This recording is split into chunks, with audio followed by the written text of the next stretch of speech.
Hello everyone, this is question number 8 of exercise 3.3. Question is the following figures guns and runs are parallelograms. यहाँ पे हमें ये दो figures दी हुई हैं, यानी कि GUNS ये पैरेललोग्राम है और RUNS ये पैरेललोग्राम है. ठीक है.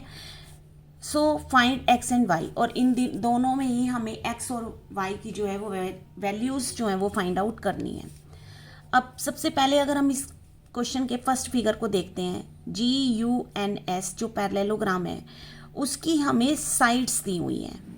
करेक्ट. ये देखो, ये साइड्स दी हुई हैं GUN, NS और SG, ये हमें साइड्स दी हुई हैं. तो इसमें हम पैरेललोग्राम की साइड वाली प्रॉपर्टी का यूज़ करके तो हमें साइड्स जो है वो फाइंड आउट हो जाएंगी.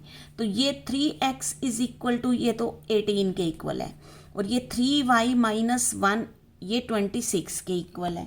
तो 1 बाई 1 हम इनकी साइड्स जो है वो फाइंड आउट करते हैं. तो सबसे पहले हम प्रॉपर्टी लिख लेते हैं कि opposite sides of parallelogram are equal, कि अपोजिट साइड्स इक्वल होती हैं. अब यहाँ से SG, और हमेशा ये ध्यान रखना कि जो भी वेरिएबल होगा उसको आप लेफ्ट में रखना ताकि आपकी वैल्यूज इजीली फाइंड आउट हो जाएं. तो यहाँ पर SG जो है वो इक्वल है NU के, तो हम लिख देते हैं कि SG is equal to NU, क्योंकि साइड्स अपोजिट है और पैरेललोग्राम की अपोजिट साइड्स इक्वल भी होती हैं और पैरेलल भी होती हैं. तो SG is equal to NU. SG हमें दिया है 3x इज इक्वल टू 18. तो यहाँ पे हमारे पास सिंपल इक्वेशन आ गई. इसको सॉल्व कर देते हैं. x की वैल्यू फाइंड आउट कर लेंगे. अब x यहाँ 3 जो है मल्टीप्लाई में है, तो इधर आके क्या हो जाएगा, डिवाइड में हो जाएगा. तो काट देंगे, 3 9 ज़ा 18. तो यहाँ पर x की वैल्यू आ गई 9, सॉरी 3 6 जा 18. ठीक है. फिर x की वैल्यू आ गई हमारे पास 6, राइट. अब इस 3x की वैल्यू अगर फाइंड आउट करें तो कैसे हो जाएगी कि 3x की वैल्यू फाइंड आउट करने के लिए क्या होगा, 3 को मल्टीप्लाई कर देंगे 6 से, तो आ गई ना ये 18 सेंटीमीटर.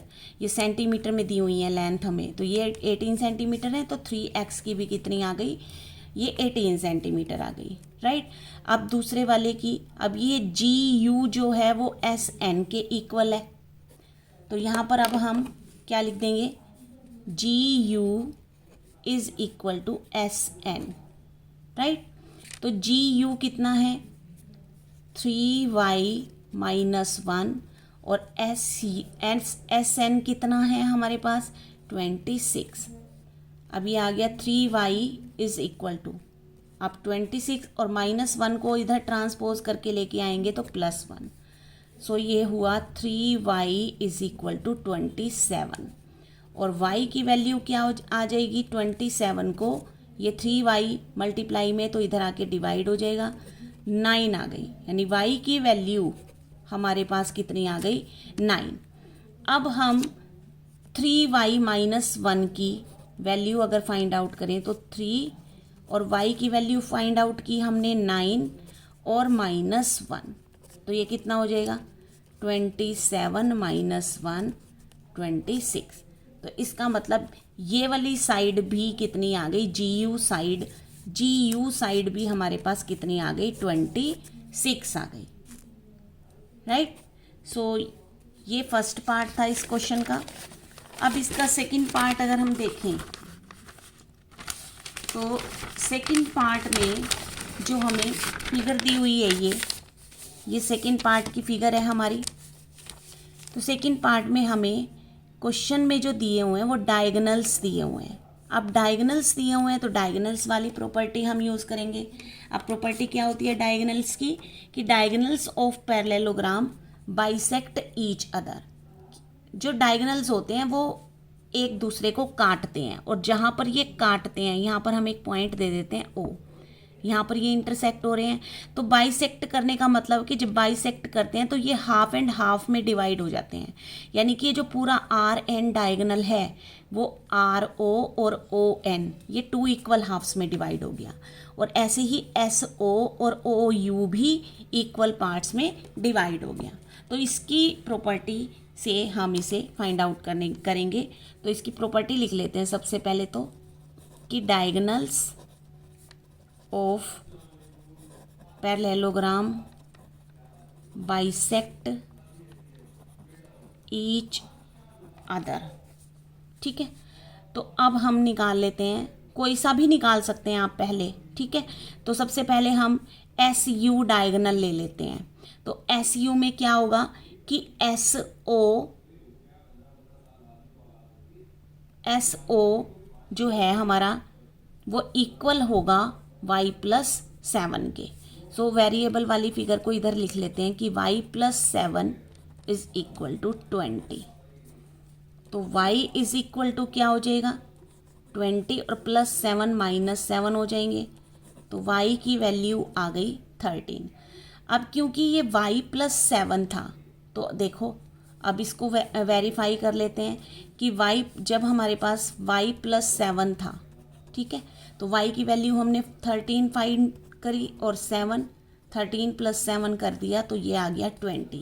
यानी एस यू हमारे पास क्या हुआ, ये 20 था तो ये 20 है, और तो कितना हो गया ये टोटल 40। तो एस यू कितना हो जाएगा आपके पास 20 प्लस 20 ये आ गया 40 सेंटीमीटर। ये टोटल एस से लेकर यू तक। ठीक है, इसका दूसरा डायगोनल है आर एन। अब आर एन के बारे में अगर हम बात करते हैं तो that means R O equal होगा ओ एन के। ठीक है, तो सबसे पहले हम ओ एन लिख लेते हैं कि क्योंकि ओ एन में हमारे पास वेरिएबल है तो वेरिएबल वाली फिगर को पहले लिख लेते हैं। ओ एन आर ओ के इक्वल होगा, तो ये हुआ x plus y is equal to 16। अब x और y की वैल्यू हमने यहाँ पे फाइंड आउट की है 13, तो y की जगह पुट कर देंगे 13, ये आया 16। x is equal to 16 minus 13, तो x की वैल्यू आ गई 3। ठीक है, अब ये 3 आ गई। तो अब यहाँ से अगर हम चेक करें x प्लस वाई, तो x प्लस वाई देखो तो कितना हुआ x की वैल्यू आई 3 और y की आई 13, तो टोटल कितना हुआ 16 सेंटीमीटर। तो इस तरीके से हम ये जो आर एन जो डायगोनल है आपका आर एन, ये 16 प्लस 16 32 सेंटीमीटर का total diagonal. Okay, so this was your question number 8। मिलते हैं फिर नेक्स्ट वीडियो में। Thanks for watching.